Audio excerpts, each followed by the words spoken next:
want to address just a couple things, so I'll keep my comments very brief. First, I want to talk about the origin of this. You know, I was elected in 2008. In 2009 was the first time I talked to city staff about bringing something like this forward. In 2011, I did that again. In 2013, we had a new organization in town, the Northwest Arkansas Center for Equality, which I thought would be a strong ally for doing something like this, and I reached out to them, and they indicated that the timing wasn't quite right. I reached out to them again this year, and they said they thought that they were ready, and that was at the beginning of the year. And so I asked them if they had any resources to help us look at what other cities had done, and they did, and that's how the Human Rights Campaign came in, because they've helped a lot of other cities do this. That's a very typical process. Any kind of ordinance that we do, we almost always try to seek out what other cities have done so we don't have to reinvent the wheel. So I don't think that's been unusual at all.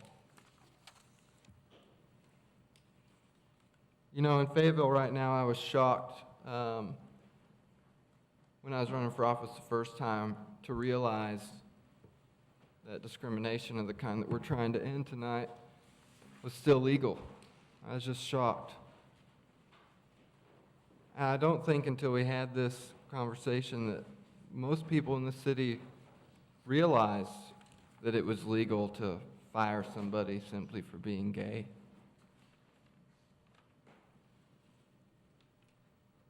At least the conversations I've had with people when I've told them about the ordinance or whenever they've read about the ordinance and they've asked me about it, they've been shocked.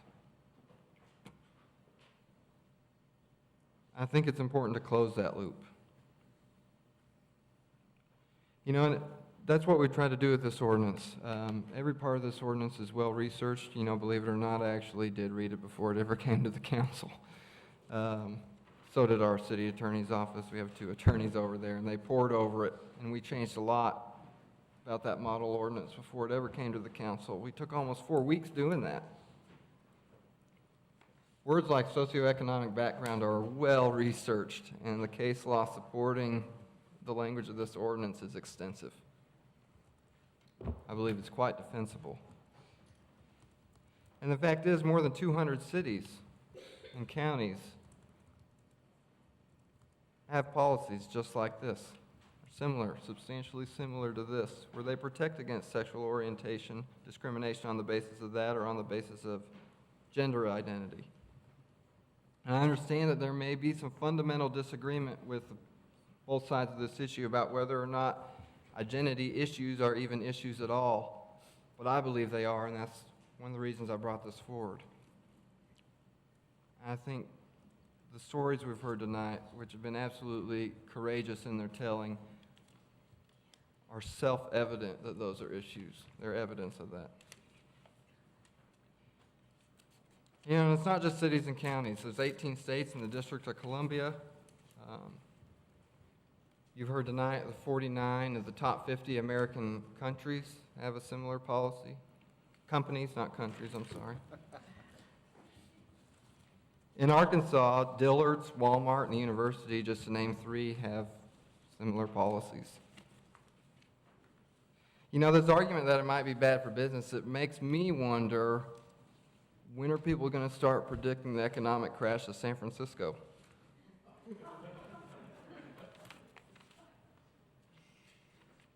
I don't mean to trivialize the issue because I think that's a good faith concern. But a big part of me as a council member has long thought that we need to think bigger in terms of economic development, and we need to think more fundamentally in terms of economic development. I still see that we complain about something like Cracker Barrel, and I don't understand why we're not thinking about big tech, next generation companies that require political infrastructure like what we're trying to do tonight. Fayetteville's big enough to go after those kinds of ideas, but we have to think big to get them. You know, I started this night by trying to remind everybody that we all have something in common, especially these questions like, why am I here, and how can I be a good person? And You know, actually, I wasn't going to say this, but today, for the first time in my 6 years, I brought a picture of my family to remind me of why I was doing this. It's right here in front of me. And we've heard that this should be the purview of the state or the purview of the feds, and it's just wrong for the city to take up an issue like this. But I know that we have, as these elected officials, a responsibility to protect our citizens. And the fact is,